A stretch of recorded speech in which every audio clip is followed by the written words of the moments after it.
নমস্কার, আমি অনিমা সামন্ত।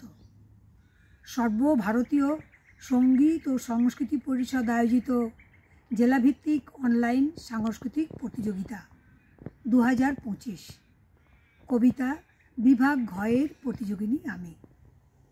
আমার আজকের নিবেদন কবিগুরু রবীন্দ্রনাথ ঠাকুরের একটি কবিতা। এটি গীতাঞ্জলির অন্তর্ভুক্ত। কবিতাটির নাম কৃপণ।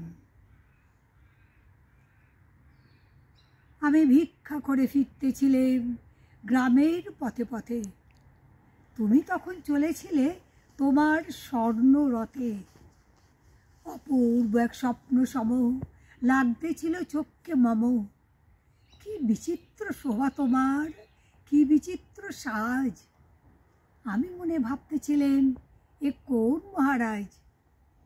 আজি শুভক্ষণে রাত পোহালো, ভেবেছিলেন তবে আজ আমারে দাঁড়ে দাঁড়ে ফিরতে নাহি হবে।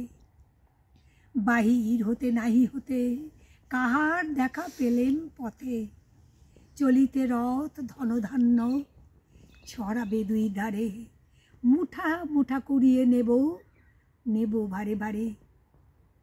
দেখি সহসা রথ থেমে গেল আমার কাছে এসে। আমার মুখপানে চেয়ে নামলে তুমি হেসে। দেখে মুখের প্রসন্নতা জুড়িয়ে গেল সকল ব্যথা। হেনকালে কিসের লাগি তুমি অকস্মাৎ আমায় কিছু দাও গো বলে বাড়িয়ে দিলে হাত। মরি এ কি কথা রাজাধিরাজ, আমায় দাও গো কিছু। শুনে ক্ষণকালের তরে রইনু মাথা নিচু। তোমার কি বা অভাব আছে ভিখারি ভিক্ষুকের কাছে। এ কেবল কৌতুকের বশে আমায় প্রবঞ্চনা। ঝুলি হতে দিলে তুলে একটি ছোট কণা।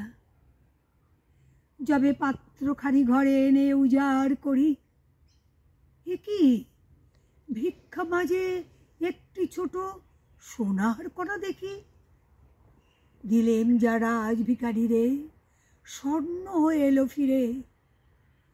তখন কাঁদি চোখের জলে দুটি নয়ন ভরে। তোমায় কেন দিইনি আমার সকল শূন্য করি। নমস্কার।